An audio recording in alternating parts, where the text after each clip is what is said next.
ॐ स्थापकाय च धर्मस्य सर्वधर्मस्वरूपिणे अवतारवरिष्ठाय रामकृष्णाय ते नमः।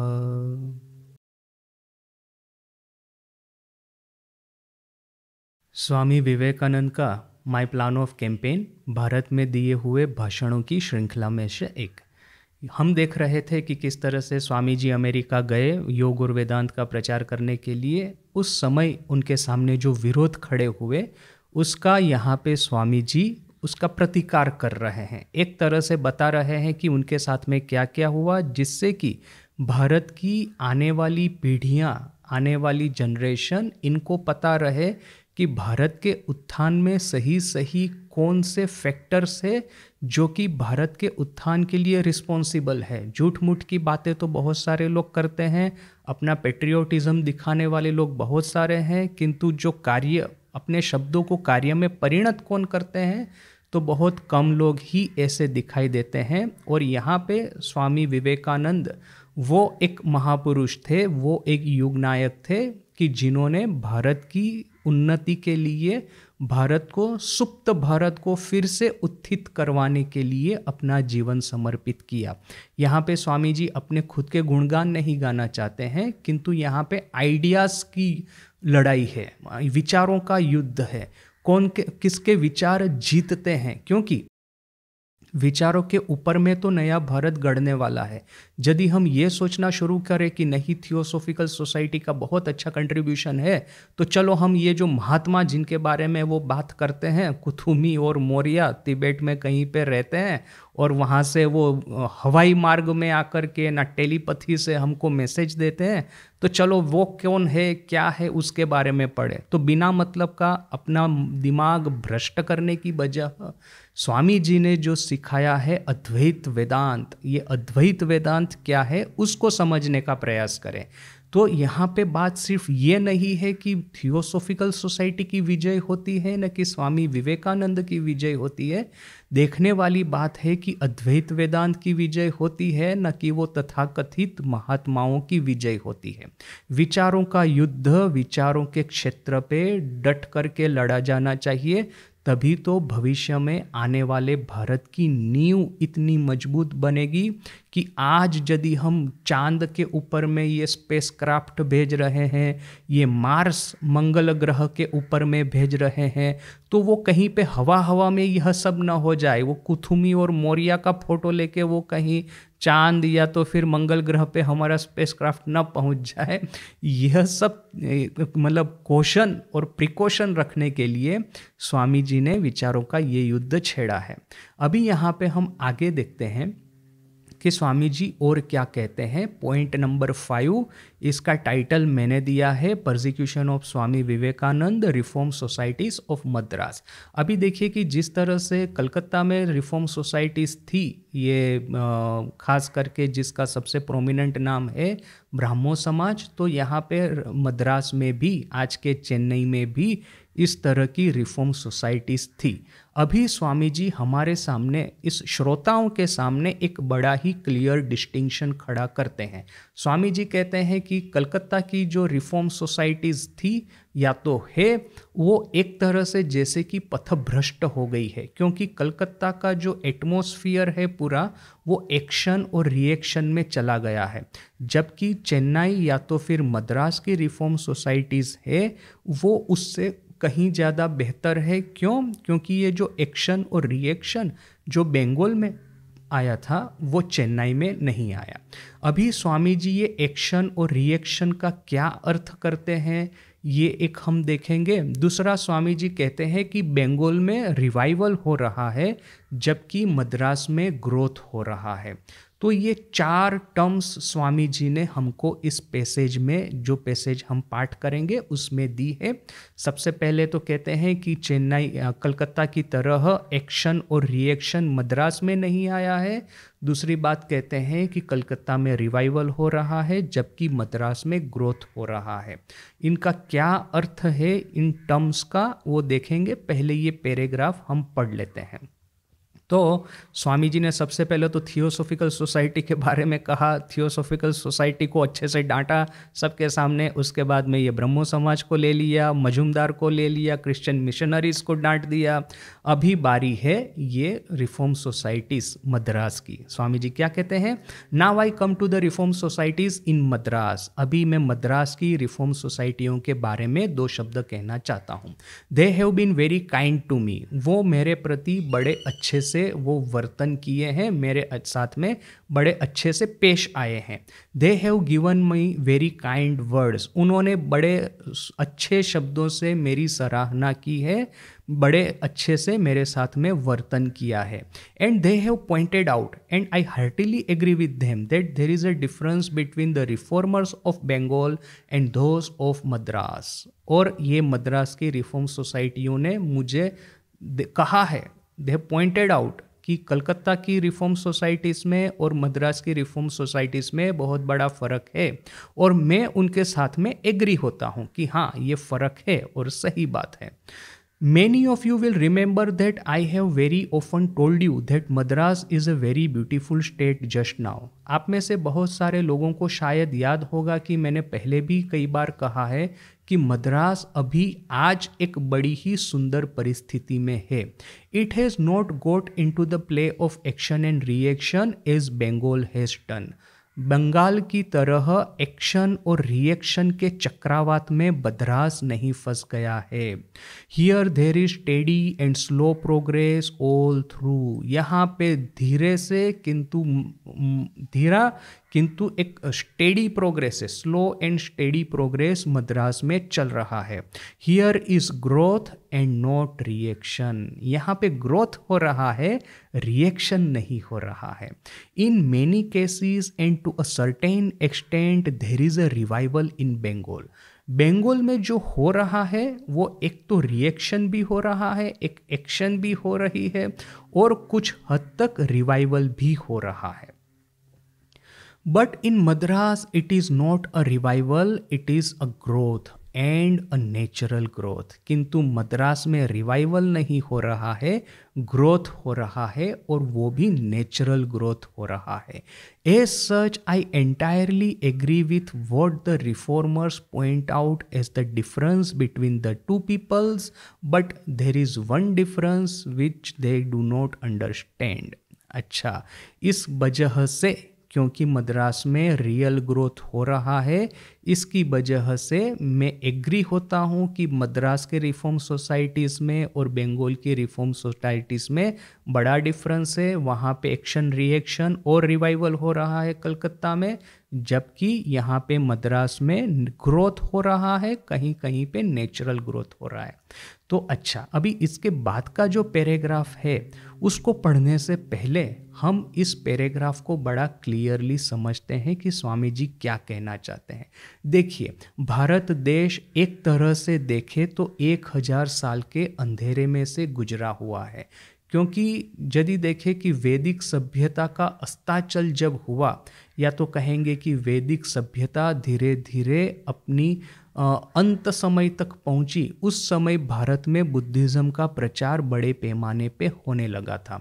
अभी बुद्धिज़्म के प्रचार के साथ साथ में ही बहुत सारी इस तरह की प्रथाएं भी प्रवेश कर गई थी भारत में, जिस कुप्रथाओं ने वैदिक धर्म के ऊपर में रचित भारत की धरोहर को जैसे कि भीतर से खा लिया। तो ये भारत भीतर से जैसे कि धीरे धीरे कमज़ोर होने लगा। और फिर एक समय ऐसा आया कि जब बाहर के आक्रमण शुरू हुए, पहले इस्लामिक आक्रमण और फिर इसके बाद में ईस्ट इंडिया कंपनी का आगमन, इन दोनों के सामने हम टिक नहीं पाए और हमारी ज़्यादातर प्रजा इनकी गुलाम होकर के, बाह्य सत्ताओं की गुलाम होकर के रह गई।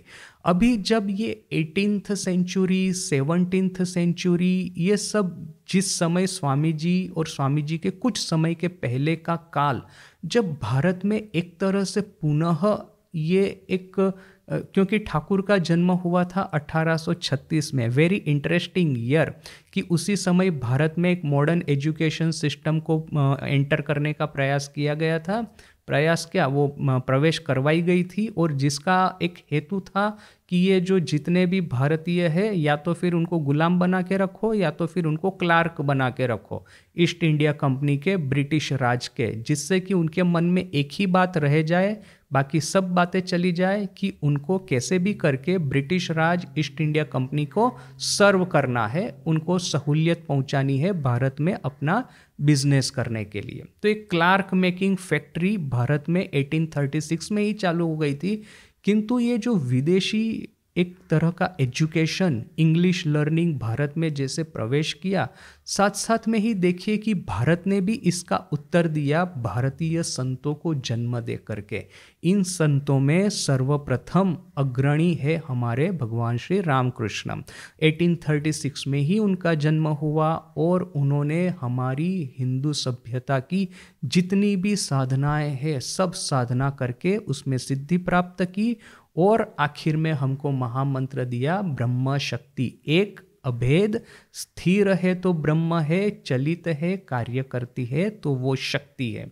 और ये ब्रह्म साक्षात्कार ही जीवन का सर्वोच्च उद्देश्य है। ये शक्ति के जगत में भले ही हम चाहे रहते हो, किंतु शक्ति द्वारा प्रोड्यूस्ड, शक्ति द्वारा प्रगटित जो वासनाएं, कामनाओं के विषय है, उनसे हमको अपने मन को बटोर लेना है, अपने मन को, अपने मन से कामना वासनाओं का त्याग करना है। जगत में यदि रहना है तो जगतवासियों की सेवा करके रहना है, उनको शिव ज्ञाने उनकी उपासना करनी है। तो ये महामंत्र भगवान श्री रामकृष्ण ने हमको दिया। इसके साथ साथ में ही बंगाल में जैसे कि एक तरह का एक इंटेलेक्चुअल विंड, एक इंटेलेक्चुअल, एक कहेंगे कि जागरण प्रारंभ हुआ। बहुत सारे यंग लड़के थे, बहुत सारे फिलोसोफर्स थे, बहुत सारे कई समाज के धनी प्रतिष्ठित लोग थे। उन्होंने ये सोचना शुरू किया कि यदि ब्रिटेन में, यूरोप में इतनी प्रोस्पेरिटी है, इस तरह का साइंटिफिक लर्निंग एडवांसमेंट है, तो भारत में वो क्यों नहीं आ सकता। इस प्रश्न का उत्तर उन्होंने ये पाया कि भारतीय सभ्यता, भारतीय धर्म में ही कहीं पे फंडामेंटल फॉल्ट है। भारतीय धर्म को यहाँ से हटा दो और विदेशी धर्म को भारत में लेके आओ। अभी ये विदेशी धर्म को भारत में लेके आने की बात जो लोग कर रहे थे, उनमें से बहुत सारे लोग तो क्रिश्चियन ही हो गए, जैसे कि माइकल मधुसूदन दत्त।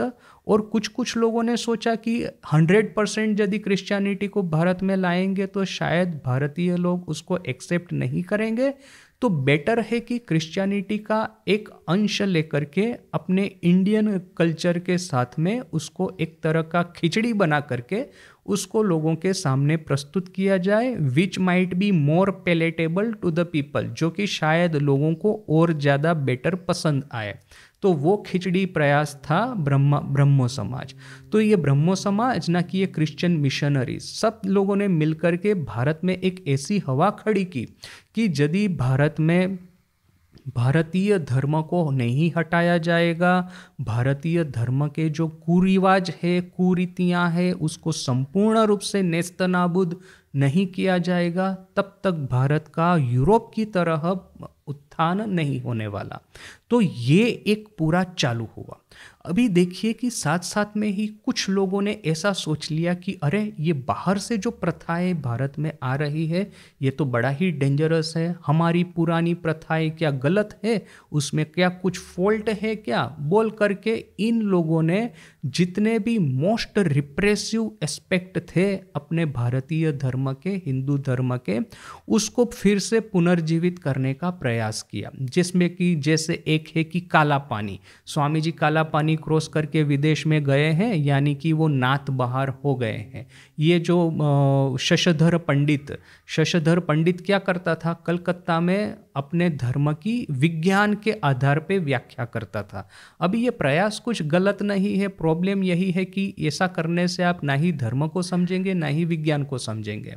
हम विज्ञान की उपमा दे सकते हैं, जैसे कि स्वामी जी उपमाएं कई बार देते हैं, किंतु ऐसा कहना कि ब्रह्मास्त्र ये एटम बम था, फिर ये जो पुष्पक विमान वो आज का वो एयरक्राफ्ट था, ऐसा कहने से प्रॉब्लम क्या होता है, ना ही हम ब्रह्मास्त्र क्या है वो समझ पाएंगे, ना ही पुष्पक विमान समझ पाएंगे, ना ही आज का मॉडर्न एरोफिजिक्स या तो फिर एरोडायनेमिक्स वो समझ पाएंगे, ना ही आज का ये न्यूक्लियर फिजिक्स समझ पाएंगे।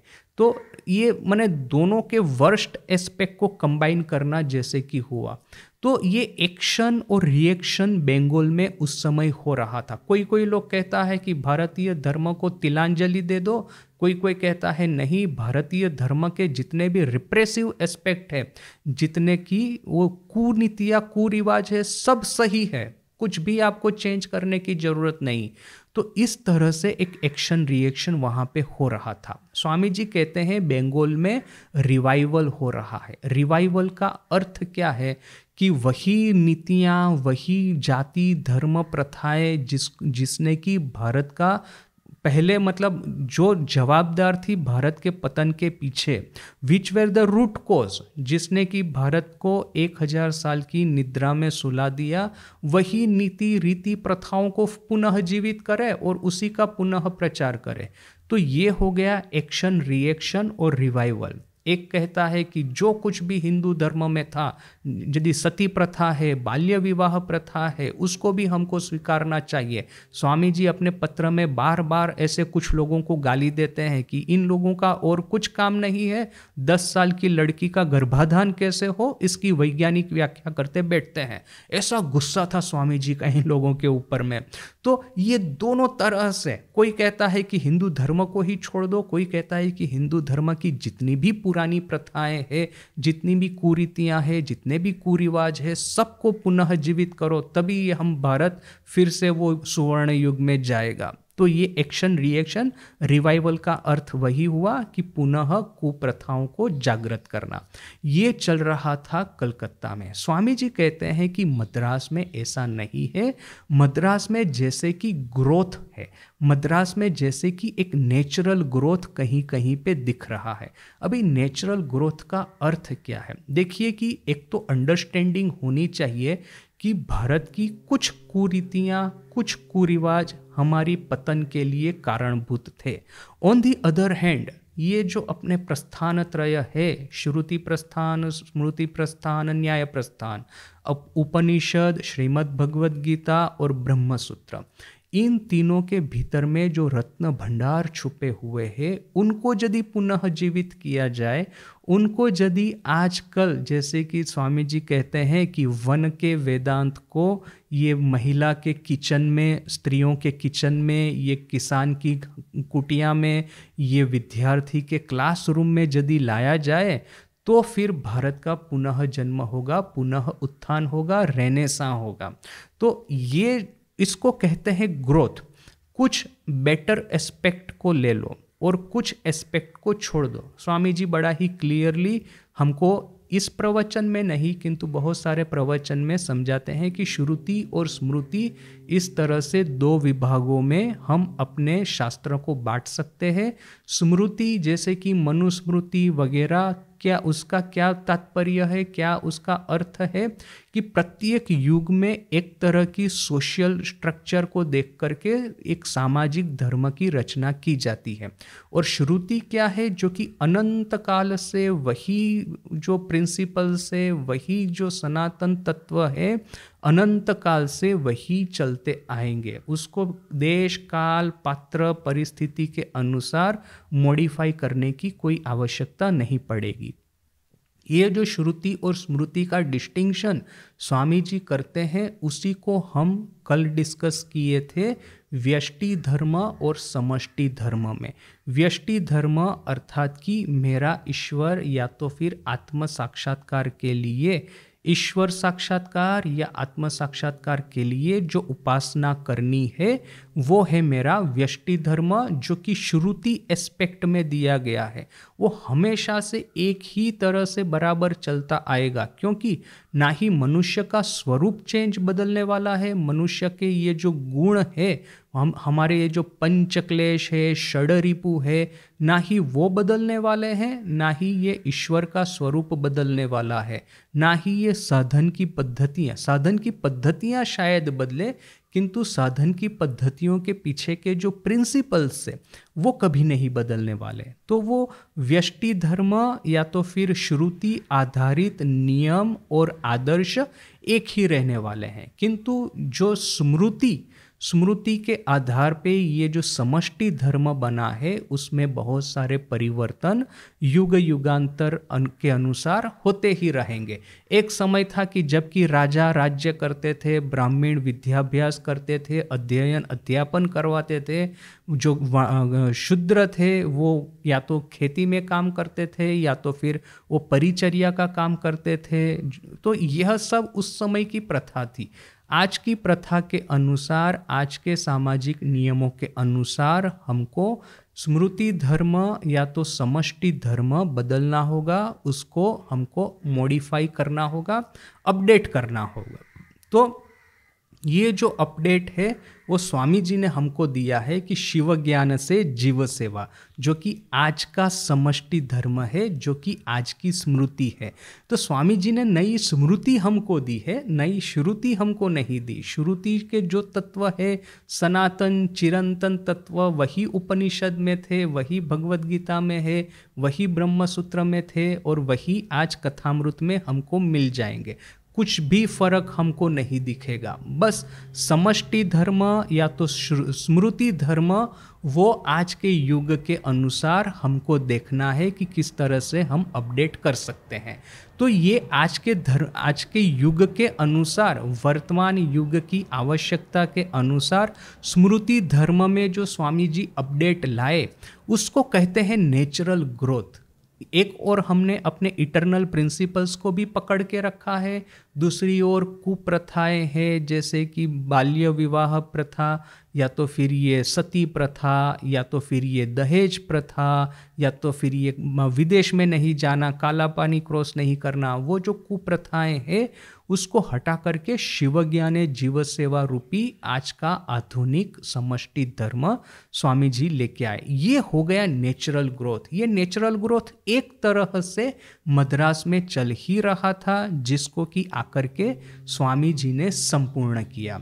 तो यहाँ पे स्वामी जी कहते हैं कि देखिए, कलकत्ता की जो रिफॉर्म सोसाइटीज़ है उसमें एक तरह से एक्शन रिएक्शन चल रहा है। कोई कहता है कि हिंदू धर्म को संपूर्ण छोड़ दो, दूसरे कहते हैं कि हिंदू धर्म की जितने भी अच्छा बुरा है सब एज इट इज़ उठा के ले आओ।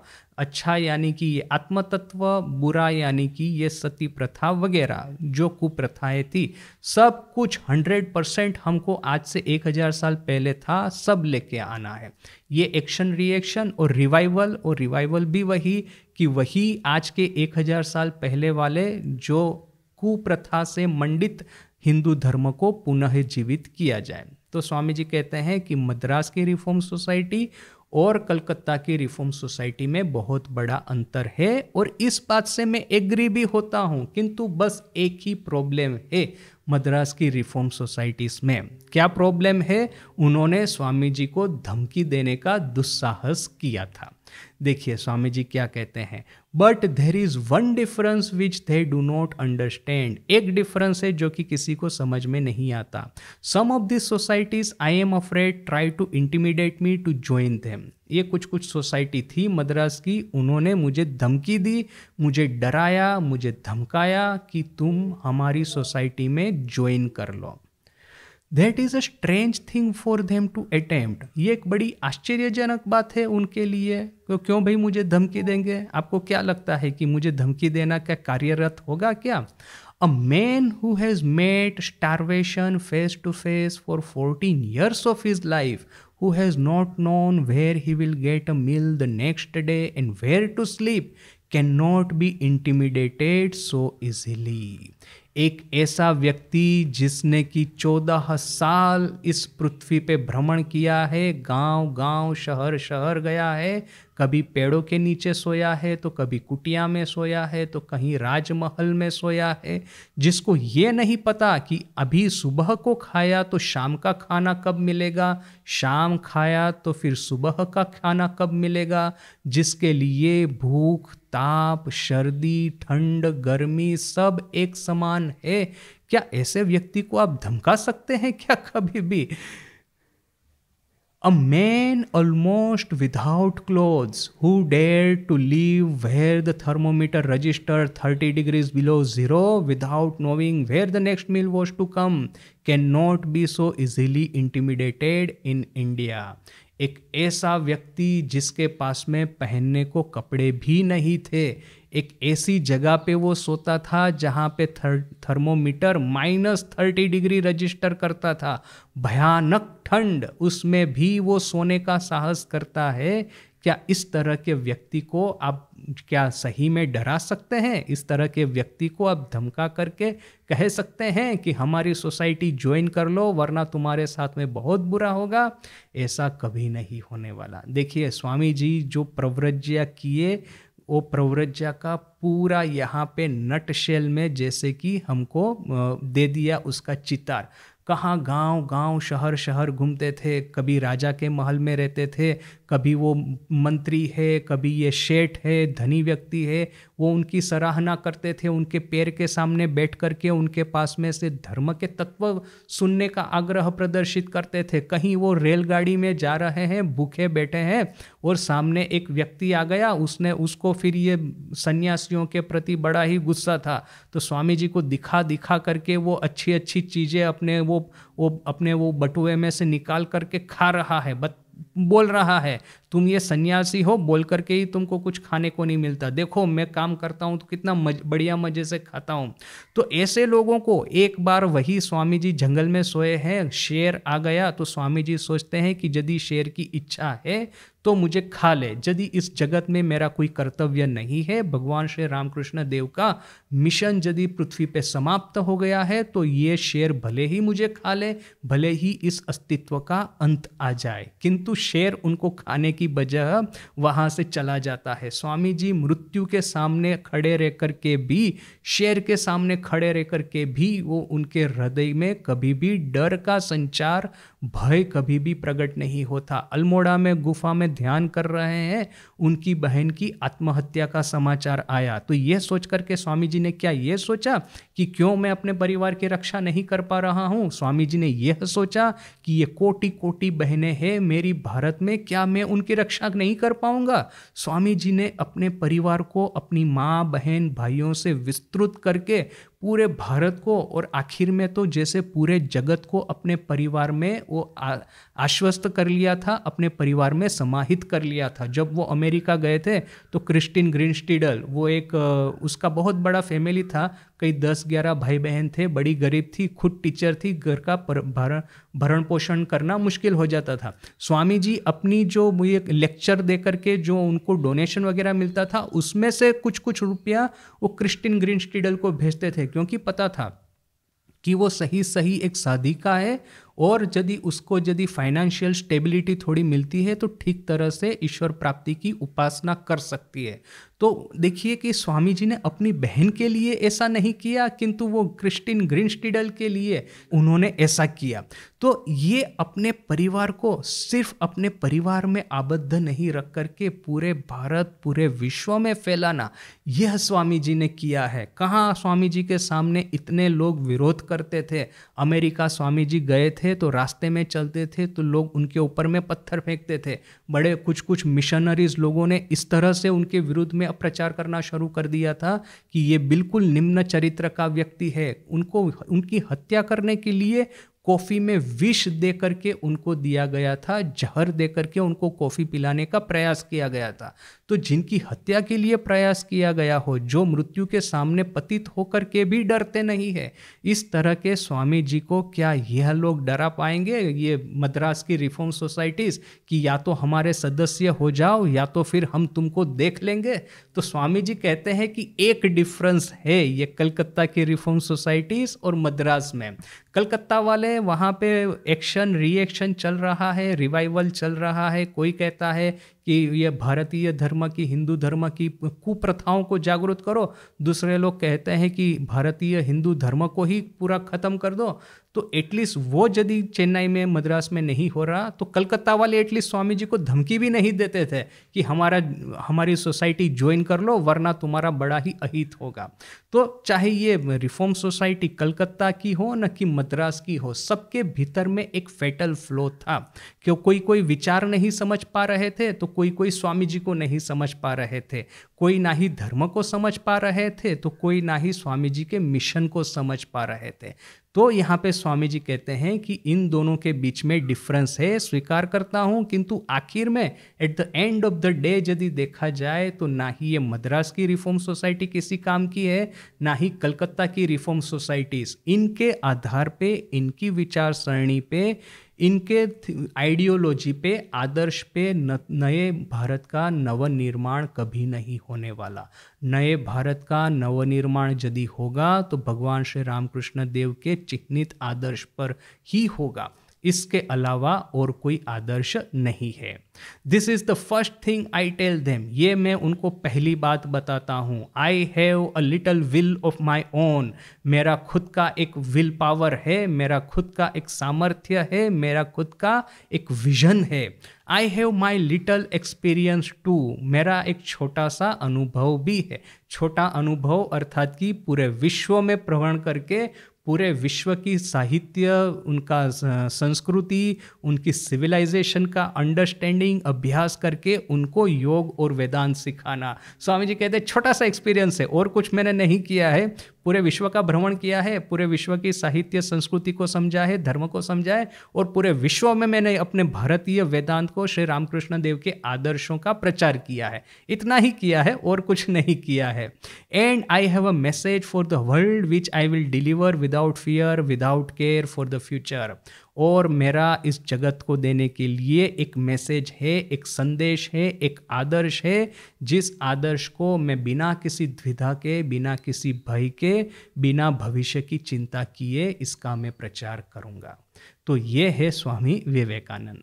अच्छा, तो अभी देखिए कि ये जो पूरा रिएक्शनरी पार्ट था, रिएक्शनरी नहीं कह के स्वामी जी का ये जो प्रतिकार का जो पार्ट था कि हाँ, जिन लोगों ने मुझे हानि करने का प्रयास किया है उसके बारे में मुझे कुछ कहना पड़ेगा, मेरे खुद के लिए नहीं किंतु नवनिर्माण भारत का हो रहा है, उसकी नींव में, उसके फाउंडेशन में कहीं ये गलत आइडियोलॉजीज न प्रवेश कर दे, इसके लिए। तो ये पार्ट अभी समाप्त हुआ। अभी यहाँ से एक दूसरा पार्ट स्टार्ट होता है।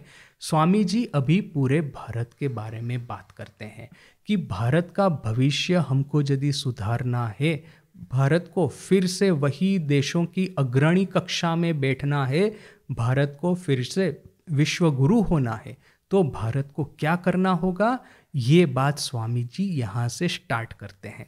तो सबसे पहला पॉइंट है how to better India, growth not reform. देखिए, जो बात हमने पिछले वाले पॉइंट में कही, उसी बात को स्वामी जी अभी और ज़्यादा एक्सपांड करके कहेंगे।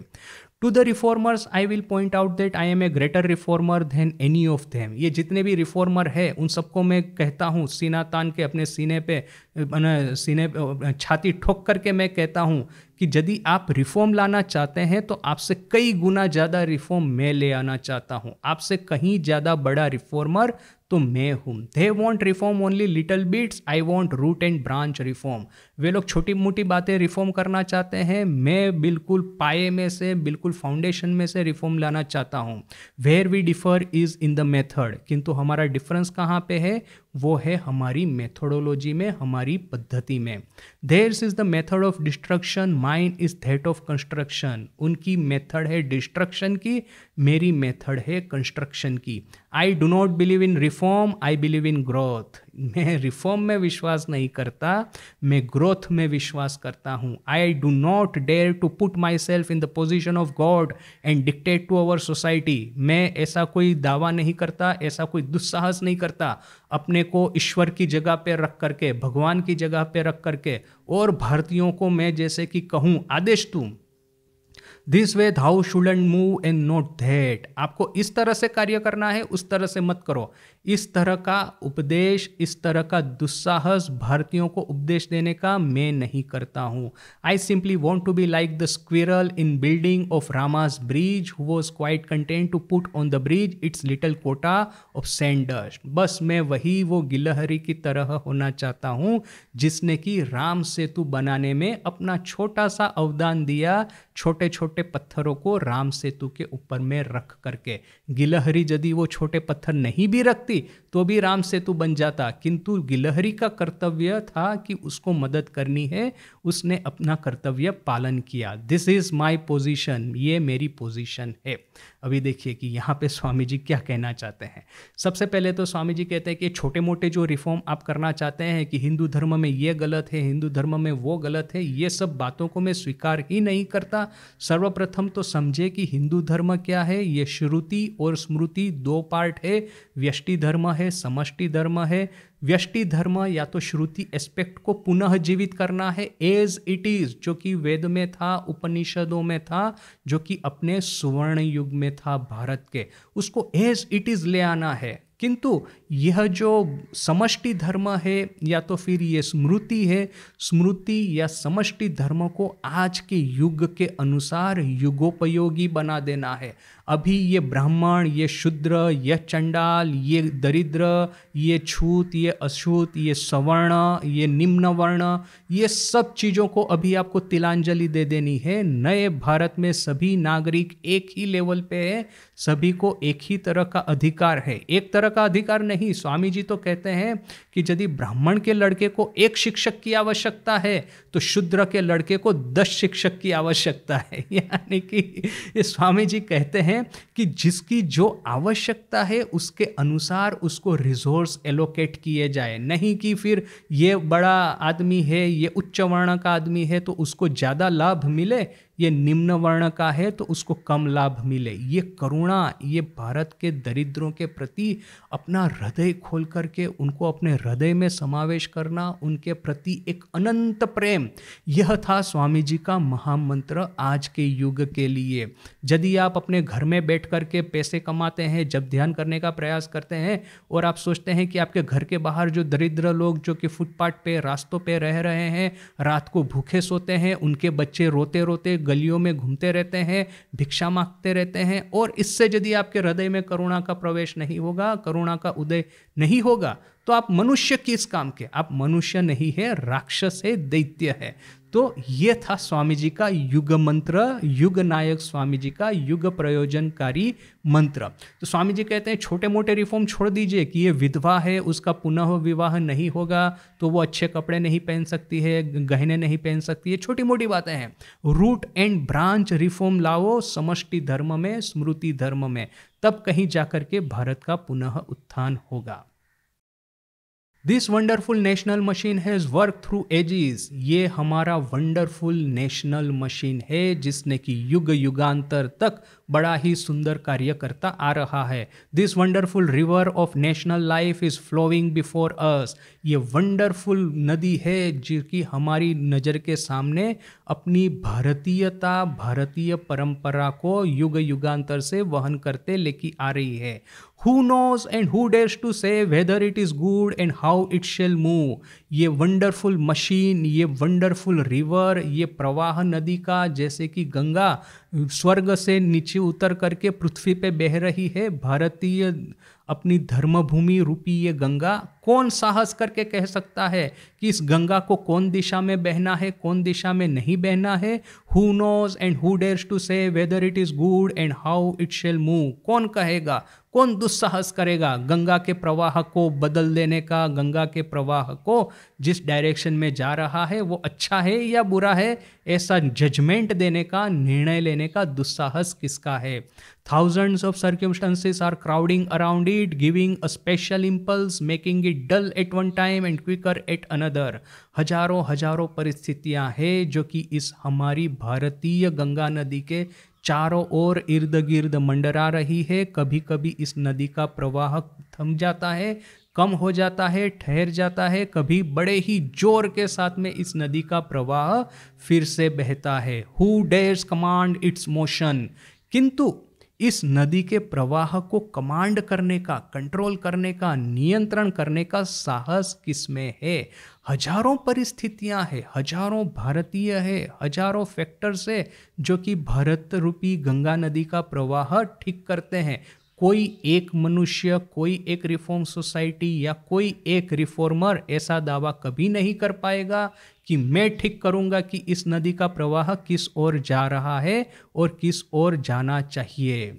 Hours is only to work as the Gita says without looking for result. हमारा कार्य है, जैसे गीता कहती है, कर्म करते जाओ, कर्म के फल की चिंता मत करो। Feed the national life with the fuel it wants but the growth is its own. इस नेशनल लाइफ, ये भारतीय प्रवाह को, जीवन प्रवाह को जो शक्ति की आवश्यकता है, जो ईंधन की आवश्यकता है, वो पूर्ति करो, उसको प्रोवाइड करो। अपने हृदय का खून बहा करके इस जमीन को सिंचित करो।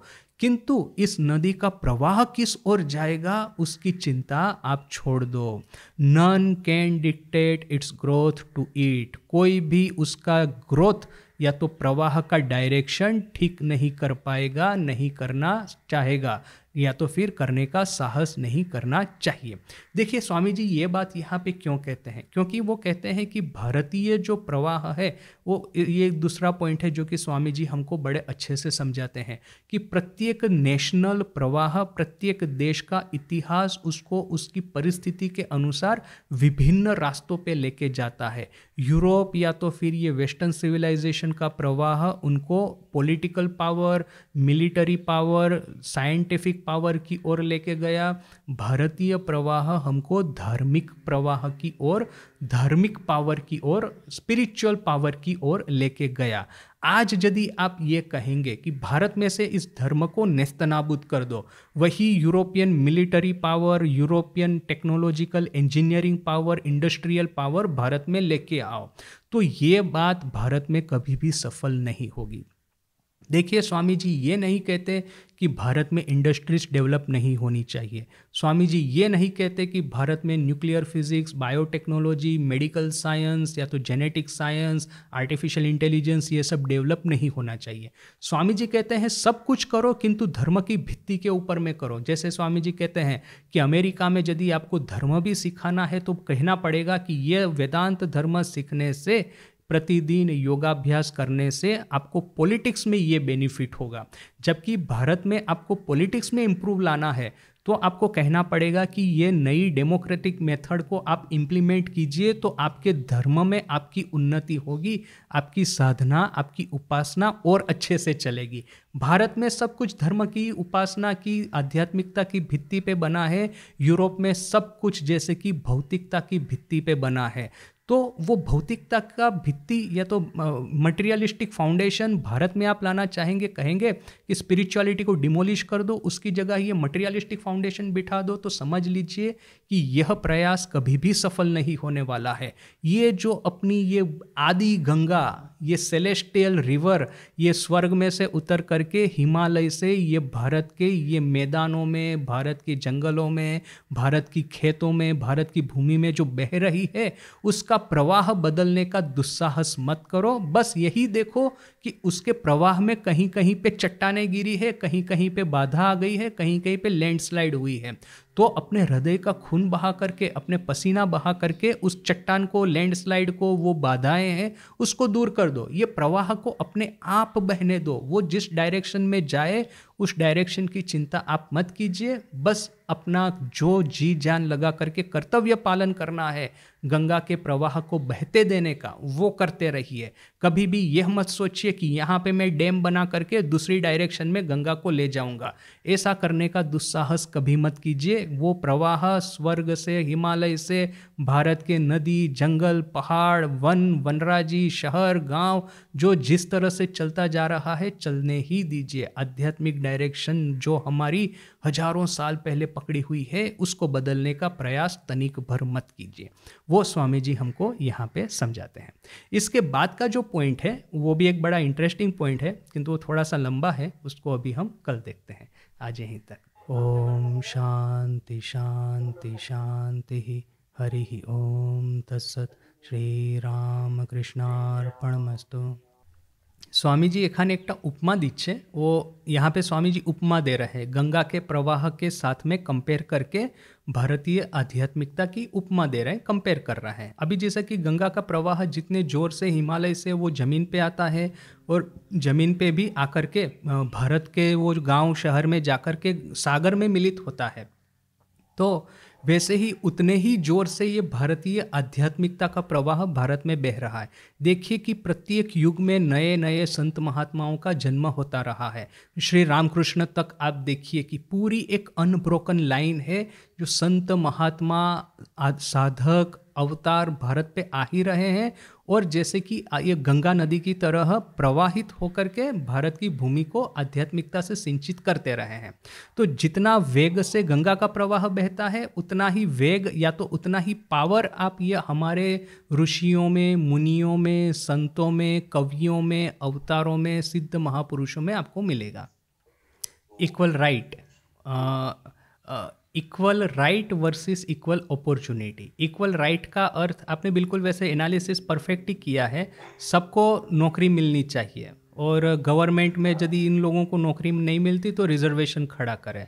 So instead of equal right आप कहें कि इक्वल अपॉर्चुनिटी दीजिए। तो इक्वल अपॉर्चुनिटी से बाहर आकर के, जैसे ठाकुर खुद कहते हैं ना कि सब में शक्ति का तारतम्य है। विद्यासागर को कहते हैं तुम्हारे सर पे क्या दो सिंह निकल के आए हैं कि मैं तुमको देखने को आया हूँ?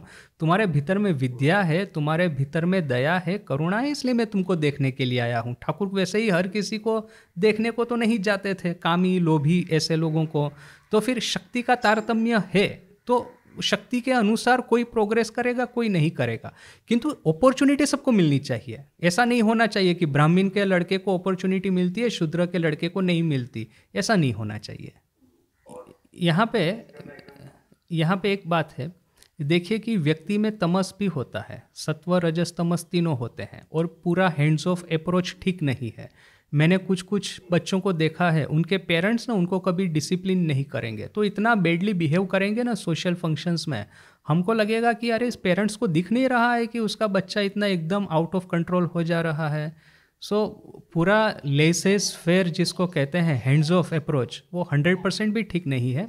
आपको उनको डिसिप्लिन करना है, फिर let the future take its course, वो ठीक है, किंतु बेसिक कुछ डिसिप्लिन चाहिए ना। बिल्कुल ठीक है, और मैंने दोनों पॉइंट ठीक है कि कुछ डिसिप्लिन भी करना चाहिए। और जैसे कि बहुत सारे बच्चों के रास्ते में माँ बाप अभी वो उसको क्रिकेटर बनना है, म्यूजिशियन बनना है, जोर ज़बरदस्ती करके उसके पास में साइंस स्ट्रीम दिलवाते हैं, फिर वहाँ पे वो जा कर के वो बेचारा पूरा फ्रस्ट्रेट हो जाता है। ऐसे यानी कि दोनों तरीके से ठीक है। Proper parenting is like a क्षुरस्य धारा कवयो वदंती, इसके जैसा है। સરસ તમારું રીડિંગ છે। અને स्वामी ने अपने जो शिष्य शरद चंद्र चक्रवर्ती को कहा था कि ऐसा समय आएगा कि तुम लोगों के मुंह से कितने वेद वेदांत तंत्र और स्मृतियाँ निकलेगी। तो ये बात बिल्कुल सही है कि स्वामी जी ने अपने गुरु भाइयों को, अपने शिष्यों को बिल्कुल एकदम ठीक ठीक कह दिया था कि श्रुति के आदर्श को वैसे ही रखो, स्मृति को युग अनुसार बदल दो। मैंने एक परसेप्शन भी एक ऐसा है, हो गया है, एग्री। किंतु देखिए स्वामी जी ने अल्टीमेटली क्या कहा कि best element from the west, best element of the east, दोनों को लेकर के आपको नया सिविलाइजेशन बनाना है। और अमेरिका जाकर के स्वामी जी ने क्या देखा, the America is a heaven for masses and women, जो दरिद्र और महिलाओं के लिए जैसे कि एक स्वर्ग है। फिर स्वामी जी कालटेक, आज का जो कालटेक है, उस समय वो नया नया बना था, स्वामी जी वहाँ जाकर के देख के आए, बोले कि इस तरह का इंडस्ट्रियल स्कूल इंडिया में खोलना चाहिए। तो बेस्ट एलिमेंट वहाँ से ले लो और बेस्ट एलिमेंट इंडिया के ले लो। This is Swami ji future. Swami ji ने ऐसा नहीं कहा कि आप प्रवाह बदल दे, किंतु ऐसा भी नहीं कहा कि आप संगम मत करें। इट्स अ वेरी डिस्टिंक्ट, बहुत बड़ा डिफरेंट अर्थ है इसका। अब संगम कर सकते हैं यमुना सरस्वती का, किंतु सरस्वती यमुना का प्रवाह नहीं बदल पाएंगे। अल्टीमेटली दोनों संगम की ओर जा रही है।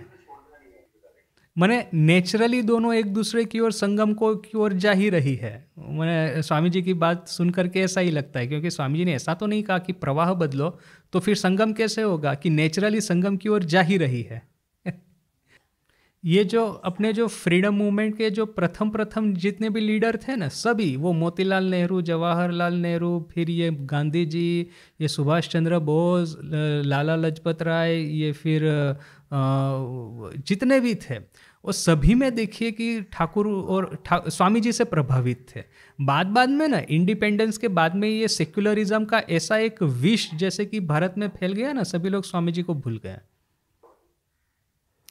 ये जो क्रिश्चियनिटी में आप देखेंगे कि जीसस के जाने के बाद में बहुत सारे सेंटर्स बने तो थे, किंतु जैसे आपने कहा कि एक इंटेलेक्चुअल चर्निंग सब समय चल रहा है कि what is the right model, क्योंकि जो भी क्रिश्चियनिटी प्रीच कर रहा है वो अपने तरीके से कर रहा है। फिर आखिर में सेंट ऑगस्टाइन, उन्होंने सिविटास डेई द सिटी ऑफ गॉड लिखा, जिसमें कि क्रिश्चियन प्रिसेप्ट है, क्रिश्चियन प्रिंसिपल है, बहुत ही अच्छे से फॉर्मुलेट किए गए थे। That gave such a powerful philosophical boost to Christianity की, फिर वो बहुत ही रैपिडली फैलना शुरू हुआ। ये सेंट ऑगस्टाइन जिन्होंने ये क्रिश्चियनिटी के लिए किया, या तो शंकराचार्य जिन्होंने कि अद्वैत वेदांत के लिए किया, तो ये कार्य रामकृष्ण भावधारा में अभी होना बाकी है। आई एग्री विथ यू, क्योंकि देखिए कि स्वामी जी ने एक तरह से ठाकुर के विचारों का समष्टि स्वरूप तो तैयार किया है। ठाकुर के विचारों को देखेंगे तो जनरली आपको व्यष्टि धर्म ही देखने को मिलता है, मनुष्य की ईश्वर प्राप्ति की यात्रा का ही विवरण है। तो उसको सामाजिक रूप में कैसे ढाला जाए, या तो फिर समष्टि ईश्वर को कैसे आराधित किया जाए, वो स्वामी जी दिए हैं। किंतु इवन नाउ एक मॉडर्न युग के अनुसार एक साइंटिफिक फॉर्म देना, क्योंकि आज आपको ये रिलीजियस प्रिसेप्ट कैनन के रूप में नहीं चलेंगे। Today you will have to give it a proper scientific form that this is the root principle, और इस रूट प्रिंसिपल में से बाकी सब आइडियाज़ और प्रैक्टिसेस डिराइव हुए हैं। ये जो modern method of scientific rational thinking है, उसको यहाँ पे अप्लाई करना होगा। तो यू आर राइट कि that process needs to be done. Who will do it, ये तो अभी ठाकुर ही जाने।